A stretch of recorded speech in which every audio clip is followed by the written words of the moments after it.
Each level of consciousness frequencies creates and manifests as different conditions of existence, since the highest and lowest vibrational frequencies of consciousness are produced by the highest or lowest spiritual, mental, emotional patterns or forms of consciousness. By high and low patterns, I mean those which are closest and further from divine consciousness intent. As you know, each frequency of vibration of sound waves produces its own unique and individual note and tone. Similarly, habitual mental, emotional thought forms produce their own vibrational frequencies in consciousness, and these in turn produce the outer conditions in which that consciousness resides. The higher the frequencies of vibration of consciousness, the more beautiful, harmonious, joyous, and fulfilled are the lives of those who reside within those frequencies. The lower the frequencies, the more harsh, bitter, acrid, and miserable are the lives of those who resonate to such frequencies. Their lives are punctuated with disasters, deprivation, and brutality. The higher the frequency of vibration of consciousness, the more spiritually loving and beautiful are the thoughts, the creative imagination, the ideals and beauty of color and life forms, for they are rising closer and closer to the dimension of universal consciousness, where the frequencies have become so heightened as to level out and enter into powerful equilibrium, the all-power of universal consciousness, the source of all being, love. To you, the outer conditions may appear to be those in which the body resides, but the truth is, it is the consciousness which dwells within, experiences and responds to the outer conditions. The body is but a vehicle, making the human consciousness visible to others, and the condition of the vehicle itself is a manifestation of the level of spiritual, mental, emotional consciousness which inhabits it. Therefore, as I said before, as an observer of individual need and in response to pleas for help, my consciousness descends through the various levels of existential consciousness to reach the sincere suppliant. For, to give the answers, I must first receive the need. And as I said on the second page, these letters are a link, a means of your communication with my consciousness to enable you to be spiritually drawn to and made receptive and then deeply understand and use all the knowledge I wish to share with you to bring you up the ladder of spiritual consciousness to its ultimate heights of the Christ consciousness. Because I am in near-perfect equilibrium myself, I have the spiritual power of universal consciousness to a near-perfect degree. I am imbued with the nature of universal consciousness. Therefore, my entire consciousness, irrespective of other people's thoughts and words, belief or non-belief, love or hatred, acceptance or rejection of me, remains that of pure unconditional love. It never falters or changes. My attitudes are consistently those of pure love, caring, and compassion, which I experience as a profound yearning to uplift, heal, and prosper. Therefore, it is perfectly possible for some people, if sufficiently sensitive to consciousness vibrational frequencies, to become aware of my presence, or love, or extra life force, when they are in a state of conscious yearning, seeking, praying to know me better, or evolve spiritually. As I speak of the lower frequencies of consciousness which cause trouble on earth, you will be aware of my wholly compassionate acceptance of them, for these are but a manifestation of people's painful struggles and suffering while trying to find their way towards the light of their source of being. I am coming to people, not to condemn, but to uplift and strengthen them. I radiate my Christ consciousness towards you by receiving and holding your name and spiritual form in my mind when you appeal to me for assistance.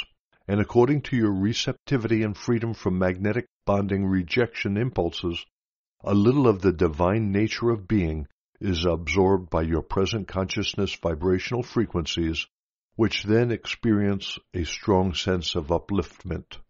Therefore, it should be clear to you that as you unload your earthly consciousness of its emotional bondage by mentally, emotionally, rejecting the patterns of emotional thought you perceive to be out of harmony with divine love, so will you become more and more aware of higher inspiration invading your mind, even your solar plexus, giving you guidance in times of need when you are unable to perceive the right course of action or unable to clear yourself of emotional ego thinking when reacting to a troublesome situation. With my help, you can live in 2 dimensions, that of the physical world in which your body resides, bringing you your experiences, and that of the higher standpoint of Christ consciousness, which will enable you to transcend the ego thinking and radiate thoughts and feelings into your situation from that state of being I termed the kingdom of heaven. I am not alone in this work. There are innumerable more highly transcendent, spiritual, beautiful, lovingly intelligent souls possessing entrance to the dimension of Christ consciousness, working with me to help people. Although we are in the dimension of Christ consciousness, we are all individuals. We are not replicas of each other. We all express the Christ consciousness in differing glorious ways, the emphasis of our activities placed on differing facets of creativity. We have powerful imaginations and are able to create and bring into visible individual form within our own dimension those things which are way beyond your present comprehension. You will hear that all over the world people are receiving inspiration and are aware of the Christ presence. My inspiration, radiated to the world at this time, is received by different natures and different minds. Due to their prior mental conditioning, the inspiration will lead each person along a different path. The message I am able to insert into their consciousness will wear differing faces. In some cases, the messages will be grossly distorted by the recipient, who is psychically receptive but possesses an orthodox mind which clings to the beaten religious tracks of yesteryears. Any message will be interpreted according to the beliefs already in control. Any message received which might contradict accepted beliefs will be hurriedly pushed out of mind and authorship attributed to Satan.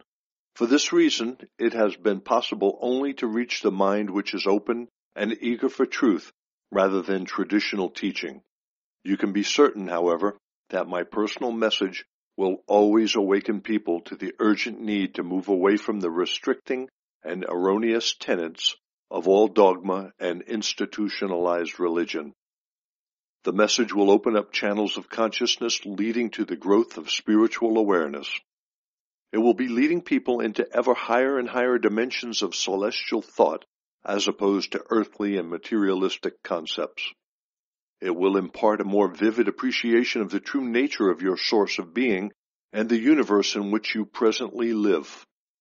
I prophesied when on earth that the time would come when I would return as lightning flashes from east to west across the sky. This was a graphic description of the way in which I am presently working. Perhaps after the foregoing paragraph, you will accept the lightning has struck worldwide in such a form as to reach those who are eagerly hoping for my return. My truth is intended to uplift and illumine the minds of those who are seeking to waken people to the many causes of misery and future destruction of the planet. Countless old souls are acting selflessly in hundreds of different ways to alleviate the suffering of people in need, devoting all their energies, time, earthly status to the promotion of love for nature, animals, and their well-being and protection, and the future health of the planet itself. Although these lovely souls may not be aware of it, none of these concerns arose out of earthly human thought exclusively geared toward selfish needs, but from the dimension of Christ consciousness where all living things are seen to be an expression of the love, intelligence of the source of all being. In this letter, I want to explain clearly that I have come through the medium of these words to assist receptive people in all stratum of society, laborer to general, clerk to president, to work entirely from the standpoint of love.